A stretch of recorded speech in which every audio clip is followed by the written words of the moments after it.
माननीय सभामुख महोदय, यो बजेट विनियोजनको बारेमा छलफल गर्दाखेरि एउटा हिन्दीमा कहावत छ, कहाँबाट सुरु गरौँ कहाँ खतम। भर्खर एउटा सत्तापक्षको सांसद नाउँ नभनौँ तर उहाँ सुनिराख्नु भएको छ, भन्नुभएको थियो कि बजेटको बारेमा तपाईँ किन जहिले पनि बोल्नुहुन्छ, बजेट बनाउँदाखेरि प्रधानमन्त्री खुसी छ कि छैन। प्रधानमन्त्री खुसी हुनुहुन्छ कि उहाँको क्षेत्रमा बजेट गएछ। बजेट बनाउँदाखेरि सम्बन्धित मन्त्रीहरू खुसी छ कि छैन। खुसी छन् किन आफ्नो आफ्नो क्षेत्रमा हालेको छ। बजेट बनाउँदाखेरि जसले मन्त्रीलाई नियुक्ति गर्ने नेता खुसी छ कि छैन। सत्तापक्षको जुन अर्को ठुलो घटकको सभापति खुसी छ कि छैन, उहाँको जिल्लामा बजेट गएछ। बाँकी सांसद किन तपाईँहरू बोल्नुहुन्छ, तपाईँहरू त यति पनि ध्यान, तपाईँ 4 चोटिको सांसद हो। वास्तवमा मलाई ठिक लाग्यो उहाँले मानिजीले जुन भन्नुभयो, तर यसको बावजुद पनि जनताले पनि मलाई भोट दिएछ। अनि एउटा कुरा म भन्न चाहन्छु कि नेपाल सरकारलाई म आग्रह गर्न चाहन्छु, यो 4-5 जिल्ला जुन भाग्यमानी जिल्लाहरू छन् त्यसलाई नेपालमा राखौँ, बाँकी 77 जिल्लाको 72 जिल्लालाई लिजमा दिउँ, अर्को देशलाई, अमेरिकालाई दिउँ, चाइनालाई दिउँ, भारतलाई दिउँ। अब त्यसै कारण जब बजेटै जाँदैन भने त्यो जिल्ला नेपालमा किन राख्ने, खालि ट्याक्स लिनलाई राख्ने। शहरी विकास मन्त्रालयको म स्टार्ट गर्छु। काठमाडौँमा 3 करोडको दरले 131 योजना छ। यदि काठमाडौँ जिल्लामा, यदि काठमाडौँलाई जिल्ला मानियो भने, काठमाडौँ जिल्ला छ भने 131 योजना छ भने मेरो जिल्लामा त कम्तीमा 15-20 वटा त पर्थ्यो। ठिक छ, म 131 को भाग खोजेको होइन, 131 खोजेको होइन। सर्लाहीको जनता, सर्लाहीको जनता सेकेन्ड ग्रेड नागरिक छ, त्यहाँ त कम्तीमा ठिक छ 20 राखिदिए हुन्थ्यो, 30 राखिदिए हुन्थ्यो।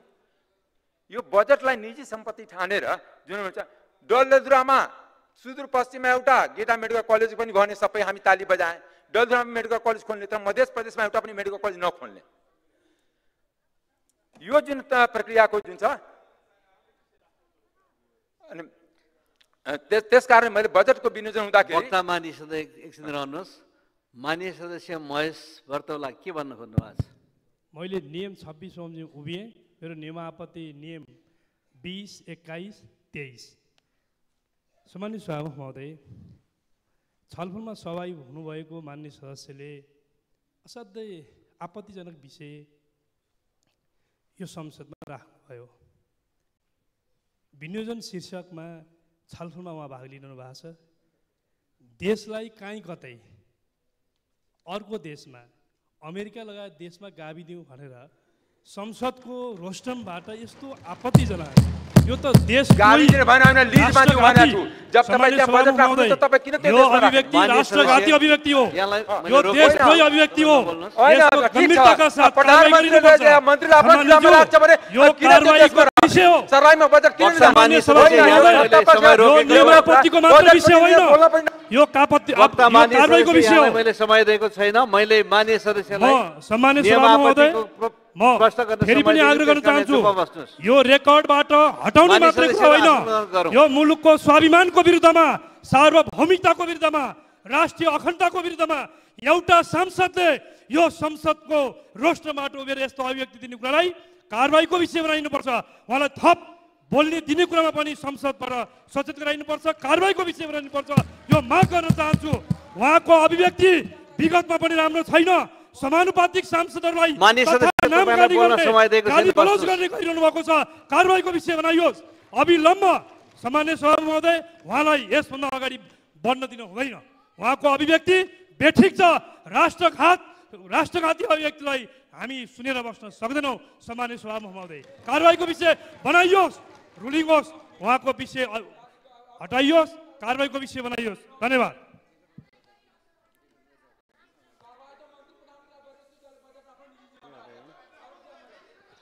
माननीय सदस्यहरू आसन गरौँ। वक्ता माननीय सदस्यले आशय जे भए पनि 5 वटा जिल्ला बाहेक अरू जिल्लालाई नाम लिएरै अरू मुलुकहरूलाई दिए हुन्छ भनेर बोल्नु भएको छ।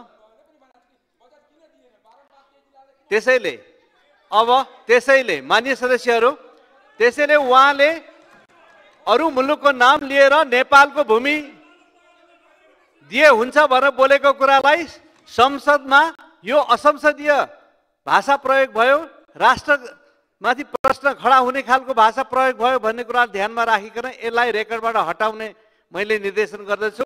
र वक्ता माननीय सदस्य बाँकी विषय आफ्नो अगाडि बढाउन सक्नुहुन्छ। यहाँलाई दिएको समय 7 मिनेट छ। सभामुखजीलाई जति पार्टीको दलीय हिसाबले यदि निर्देशन दिनु छ त्यो निर्देशन हामी मान्न तयार छैन।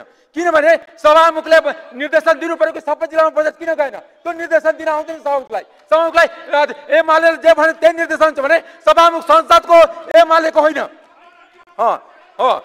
हो त एउटा कुरा के भने बजेट पनि नजाने बोल्न पनि नपाउने हामी पनि जनताबाट आएको हो।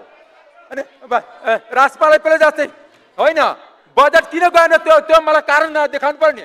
बजेट देशमा तपाईँको दायामाले आएको होइन, तपाईँ जसले आएछ तपाईँ त्यही प्रक्रियाबाट म पनि आएको हो। अनि तपाईँले दायामाले यहाँको तपाईँले उठाइदिएकै होइन। देशप्रति गद्दार तपाईँ हो, देशप्रति गद्दार हो। देशको विकास दिन 20 वर्षमा देशलाई गरीब बनाइदियो, युवाहरूलाई बाहिर पठाइदियो, युवाहरूलाई विदेश पठाइदिने, देशलाई भ्रष्टाचारमा डुबाइदिने र देशको गद्दार हामी हुने।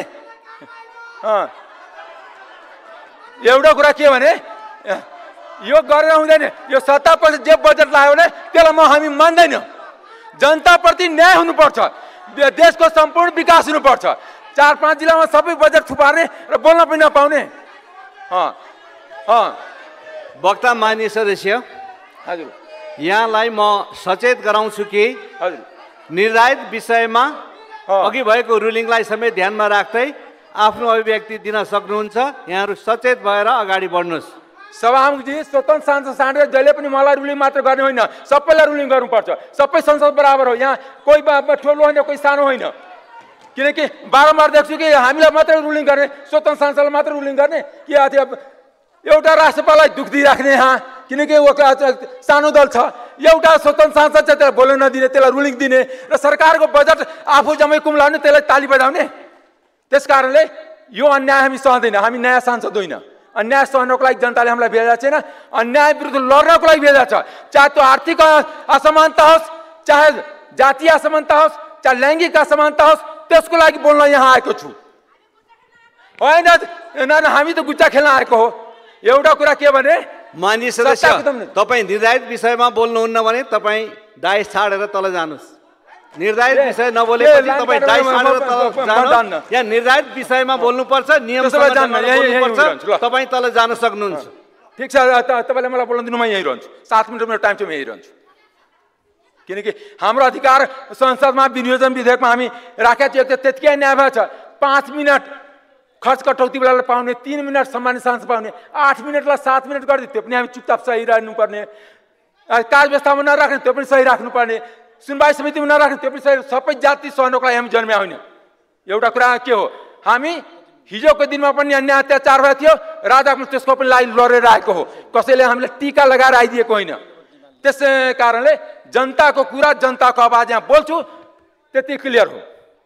त्यसै कारणले 10-10 लाख जनसङ्ख्या छ, त्यहाँ खेलकुदको बजेट एउटा पनि नपर्ने। जहाँ 2 लाख जनसङ्ख्या छ त्यहाँ 5वटा 10वटा जना पर्ने। सिधा कुरा नि, वर्षौँदेखि किसानलाई अनुदान दिइराखेका थियो, उनको किसानलाई त्यो अनुदान नदिने। अनि हरेक तिरबाट सर्टेन व्यक्तिको इन्ट्रेस्ट पुरा गर्नलाई जुन बजेट विनियोजन भएको छ त्यसको खिलाफमा स्ट्यान्ड गरिरहेछु, गर्छु।